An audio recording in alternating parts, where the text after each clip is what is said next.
Good morning everybody. मैं सरदार वल्लभ भाई पटेल, खेतीबाड़ी से राकेश सोलंकी, फिर से आपके लिए एक नई इकाई लेकर आया हूँ। जैसे कि हम लोगों ने देखा कि इकाई 8 हमने ख़त्म कर ली है, जिसका नाम था माँ कह एक कहानी। और आज हम आगे बढ़ेंगे इकाई 9 की ओर, जिसका नाम है ममता। देखिए दोस्तों कि ममता क्या है। ममता एक यहाँ पर लड़की का नाम है। यह जो प्रसंग है उसमें यह ममता नाम की जो लड़की है वह इस कहानी में वह नायिका है। जो मेन पात्र कहते हैं वो नायिका है और जिसके लेखक जयशंकर प्रसाद जी हैं। इनके लेखक ममता इकाई के जयशंकर प्रसाद जी। चलिए उनका छोटा सा परिचय हम लोग देख लेते हैं जयशंकर प्रसाद जी का। तो जयशंकर प्रसाद का जन्म 30/1/1889 में वाराणसी में हुआ था। 30/1/1889 में, और वो भी वाराणसी में। प्रसाद जी मूलतः कवि थे। उन्होंने नाटक, कहानियाँ, निबंध, चंद्रगुप्त, स्कंदगुप्त, ध्रुवस्वामिनी, कामायनी, उनका सुप्रसिद्ध महाकाव्य है। यह सब उनके सुप्रसिद्ध यानी कि बहुत ही प्रसिद्ध उनके महाकाव्य है। उनका निधन देखा जाए तो 14/1/1937 को हुआ था। देखिए आगे, जयशंकर प्रसाद द्वारा रचित इस कहानी की नायिका कौन है? ममता है। मैंने पहले भी आपको बताया कि इस कहानी की नायिका जो है वह ममता है। और ममता एक विधवा है। विधवा किसे कहेंगे?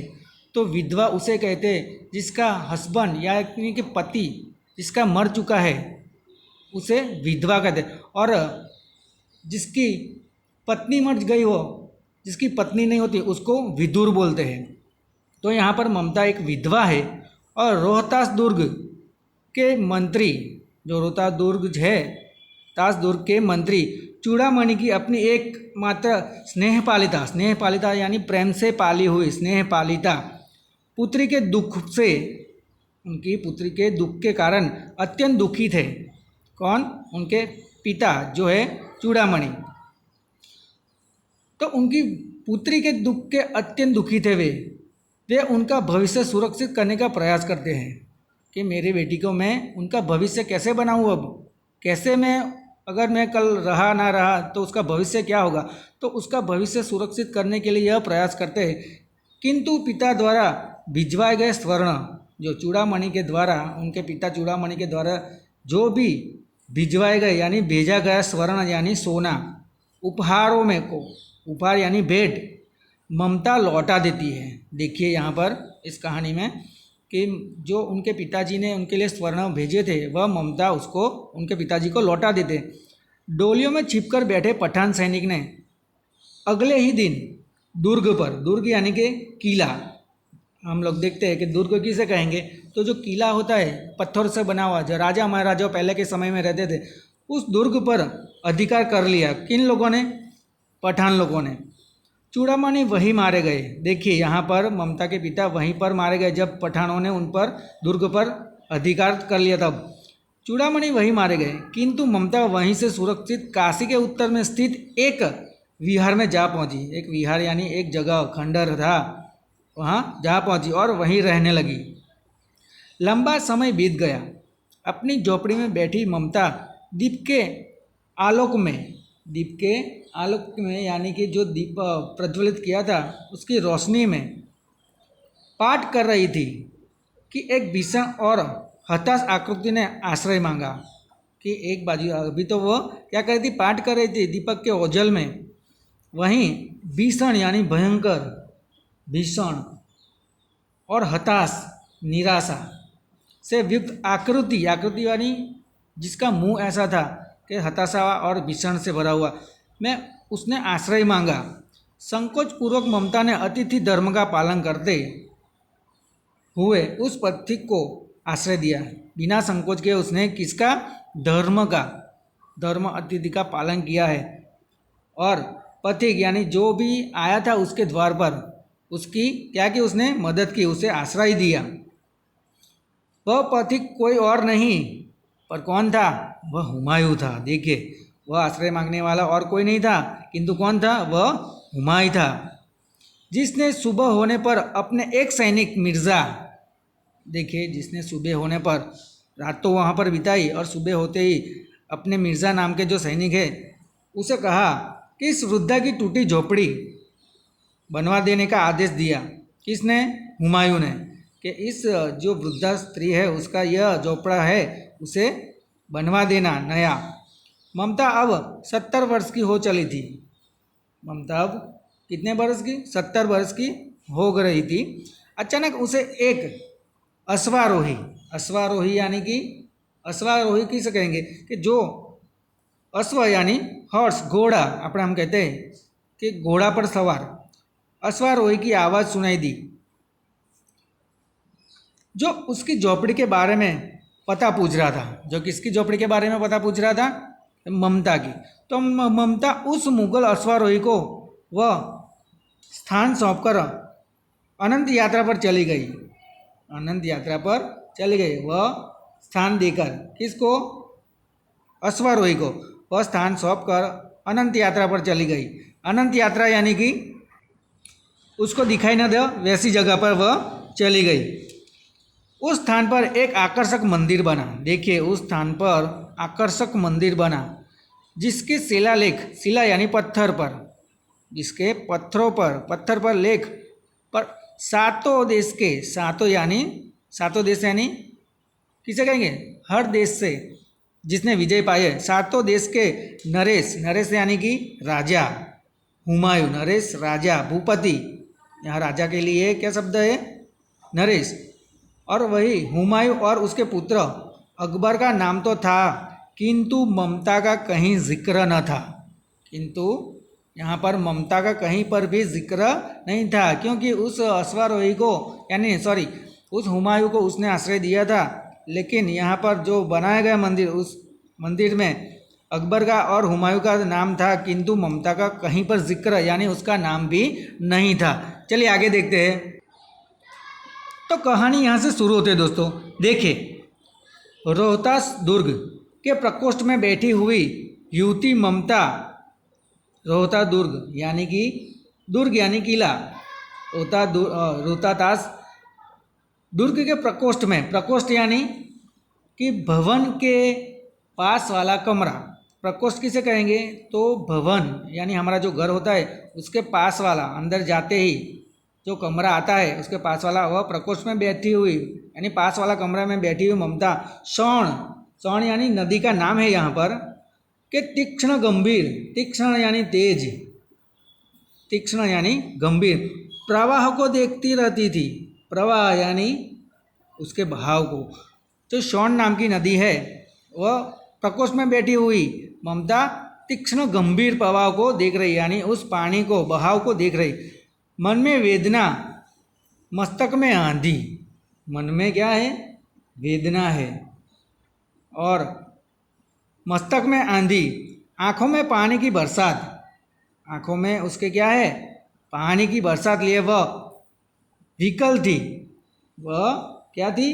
विकल थी, यानी कि क्या थी? विकल यानी कि बेचैन थी। वह रोहतास दुर्ग के मंत्री कौन? चूड़ामणि की एकमात्र दुहिता थी। दुहिता यानी कि उनकी पुत्री, एकमात्र यानी लाड़की, एक ने एक कहिए ना अपने, तो उनकी दुहिता थी। उसके लिए कोई अभाव होना असंभव था, परंतु वह विधवा थी। उसके लिए कोई अभाव होना असंभव था, संभव का विलोम शब्द असंभव था, परंतु वह विधवा थी। उसकी विडंबना का अंत कहाँ था? उसकी विडंबना यानी कि भाग्य की विचित्रा। देखो, विडंबना दुखों का, उसका अंत कहाँ था? चूड़ामणि ने चुपचाप उस प्रकोष्ठ में प्रवेश किया, यानी चूड़ामणि उसके पिता ने चुपचाप उस भवन में, जो पास वाला कमरा था, उसमें प्रवेश किया। शौण के प्रवाह और उसके कलनाद में, शौण यानी यहाँ पर आपको मैंने पहले भी बताया कि शौण यानी नदी का नाम है यहाँ पर। उसके प्रवाह यानी उसका बहना नदी का, और उसके कलनाद, उसके आवाज़, कलनाद, उसके पानी का आवाज़ जो होता है उसे कलनाद कहते हैं। उसके शोर को, कलनाद में ममता अपना जीवन मिलाने में बेसुध थी। क्या थी? अपना जीवन मिलाने में बेसुध यानी तल्लीन थी। बेसुध हो जाना यानी अपना जीवन बिताने में वह तल्लीन थी। पिता का आना न जान सकी। देखो इतनी ज़्यादा तल्लीन हो चुकी थी कि पिता आ गए उसको पता भी नहीं चला। चूड़ामणि व्यतीत हो उठे। चूड़ामणि क्या हो गए? पीड़ित। व्यतीत होना यानी कि पीड़ित हो उठे। स्नेह पालिता यानी प्रेम से पाली हुई पुत्री के लिए क्या करे? अब वह चिंता में हो गए। चूड़ामणि चिंता में हो गए कि अपनी पुत्री के लिए वह क्या करे। यह स्थिर न कर सके थे। यह स्थिर न कर सकते थे कि वह कुछ जान नहीं पाते थे कि अब मैं क्या करूं। स्थिर यानी निश्चित। स्थिर न कर पाते यानी निश्चित नहीं कर पाते। लौटकर बाहर चले गए। वहाँ से लौटकर वह बाहर चले गए। ऐसा प्रायः होता कई बार, परंतु आज मंत्री के मन में बड़ी दुश्चिंता थी। आज मंत्री के मन में क्या थी? बड़ी ही दुश्चिंता यानी बहुत ही उनको मन में लगा कि अब मेरे नहीं होने से क्या होगा इसका, यानी उनके चिंता खाए जा रही थी। पैर सीधे न पड़ते थे। पैर सीधे न पड़ते थे शब्द समझ के लिए एक शब्द यानी उनको होश नहीं रहा कि अब मैं क्या करूं। पैर सीधे नहीं पड़ा। उनकी आंखों में जैसे कुछ नहीं दिखाई देने लगा, ऐसा हो गया। एक पहर बीत जाने पर वे फिर ममता के पास आए। एक पहर यानी कि 1 घंटे के बाद बीत जाने के बाद वह फिर ममता अपनी बेटी के पास आए। उस समय उनके पीछे 10 सेवक चांदी के बड़े थालों में कुछ लिए खड़े थे। उस समय जब वापस आए फिर से तो उसके पीछे 10 सेवक, कितने? चांदी के बड़े थालों में कुछ लिए खड़े थे। कितने मनुष्य ने शब्द सुन ममता ने घूम कर देखा। कितने ही मनुष्य के शब्द सुनकर यानी पद की आवाज़, पद शब्द पाँव की आवाज़। इतने ही मनुष्य यानी इतने सारे आए, उनको पद यानी पाँव की शब्द सुन ममता ने घूम कर देखा कि इतने सारे किसकी आवाज़ आई? पग की। तो उसने घूम कर देखा। मंत्री ने सब थालों को रखने का संकेत दिया। अनुचर थाल रख कर चले गए। यानी अनुचर किसे कहेंगे? जो कहना मानता है वह अनुचर, सेवक, वह थाल रखकर वहीं पर चले गए। ममता ने पूछा, यह क्या है पिताजी? ममता, जब वो अनुचर यानी वह रखकर चले गए तो ममता ने उनसे पूछा कि यह क्या है पिताजी? तो पिताजी कहते, तेरे लिए बेटी उपहार है। उद्गार चिन्ह देखे, तेरे लिए बेटी उपहार यानी भेंट है। कहकर चूड़ामणि ने आवरण उलट दिया। यानी उस थाल पर जो आवरण था कपड़े से बंधा ऊपर, वह आवरण उलट दिया। ढका हुआ जो वस्त्र था वह निकाल दिया। स्वर्ण का पीलापन उस सुनहरी संध्या में विकीर्ण होने लगा।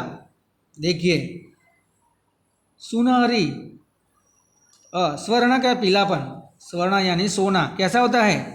तो पीला कहा जाता है कि जितना सोने को जितना तपाया जाए उतना ही सुनहरा होता है। तो यहाँ पर स्वर्ण का पीलापन उस सुनहरी संध्या में विकीर्ण होने लगा यानी फैलने लगा। विकीर्ण होना यानी फैलना, यानी सारी जगह जैसे वो वस्त्र हटाया तो सारी जगह पर वह सोने की जो किरणें थे वह फैलने लगी। ममता चौंक उठी। यह देखकर ममता क्या हुई? चौंक उठी। अरे ये क्या हो गया? यह कहाँ से लाया? यह कहाँ से आया? उनके पिता कहते हैं, चुप रहो ममता, यह तुम्हारे लिए है। चुप रहो ममता, ये किसके लिए? तुम्हारे लिए। तो क्या आपने शत्रु का उत्कोच स्वीकार कर लिया? आपने शत्रुता का उत्कोच यानी घूस, रिश्वत ले लिया आपने। शत्रुओं से रिश्वत ली। उत्कोच यानी रिश्वत लेना, स्वीकार कर लिया। पिताजी, यह अनर्थ है। वह कहती है, पिताजी यह अनर्थ है, अर्थ नहीं। लौटा दीजिए पिताजी, यह सब जो भी आप लाए हैं उसे आप लौटा दीजिए। हम लोग ब्राह्मण हैं, इतना सोना लेकर क्या करेंगे? हम जाति से क्या है? ब्राह्मण है और इतना सोना लेकर हम क्या करेंगे। इन पतोन्मत्त प्राचीन सामंत वंश का अंत समीप है बेटी। क्या कहते हैं उनके पिताजी कि इन पतोन्मत्त यानी जिसका पतन होने वाला है शीघ्र ही, जिसका पतोन्मुख यानी जिसका पतन होने, जिसकी हार होने वाले प्राचीन सामंत यानी पुराने सामंतों का, राजाओं का वंश का अंत समीप है यानी नज़दीक है। समीप यानी नज़दीक है बेटी। किसी भी दिन शेरशाह यानी जो सैनिक के जो है जो मुख्य, वह किसी भी दिन शेरशाह जो है रोहतास दुर्ग पर अधिकार कर सकता है। उस दिन मंत्रित्व न रहेगा मेरा, उस दिन मैं मंत्री के पद पर नहीं रहूँगा। तब के लिए बेटी, तब के लिए यह सब मैं तेरे लिए लाया हूँ। तो ममता यहाँ पर कहती, हे भगवान, विपत्ति के लिए इतना आयोजन। हे भगवान, अभी विपत्ति आई नहीं और उससे पहले इतना आयोजन किया आपने। परम पिता की इच्छा के विरुद्ध इतना साहस। अभी तो भगवान परम पिता यानी भगवान की बात, उनकी इच्छा के विरुद्ध इतना आपने साहस किया। यह सोच लिया कि हम लोग हार जाएंगे, कि यहाँ पर रोहता जो शेरशाह है यहाँ पर जमा बैठ जाएगा। पिताजी क्या भीख ना मिलेगी क्या? हमें इसकी ज़रूरत है, हमें कोई भीख भी नहीं देगा क्या? क्या कोई हमें 2 मुट्ठी अन्न देगा? चाहे सपोज कुछ भी हो जाए, अगर उन लोगों ने यहाँ पर चढ़ाई करके यहाँ पर अपना स्थान बना लिया है तो कोई हमें कोई भीख भी नहीं देगा और कोई 2 मुट्ठी अन्न भी नहीं देगा। यह असंभव है। फेंक दीजिए पिताजी, मैं काँप रही हूँ। देखिए कहती क्या कि यह सोने से जो आप लेकर आए हैं वह फेंक दीजिए, मैं काँप रही हूँ यह देखकर। इसकी चमक आँखों को अंधा बना रही है। इसकी चमक यानी जो सोना है उसकी चमक मुझे, मेरी आँखों को अंधा बना रही है। मुझे अब कुछ दिखाई नहीं दे। इसके आप लोभी हो चुके हो, आपने मिलकर उन लोगों को रिश्वत ली है, इसके लिए आप यह कहना चाहते। तो यहाँ पर ममता कहती है अपने पिता को कि पिताजी यह वापस दे दीजिए, इनकी जो सोने की जो चीज़ें हैं वह मेरी आंखों को अंधा कर रही है, मुझे बना रही है। चलिए दोस्तों, यहाँ तक हम देखते हैं, आगे हम देखेंगे अगले वीडियो में। तब तक के लिए जय हिंद, जय भारत।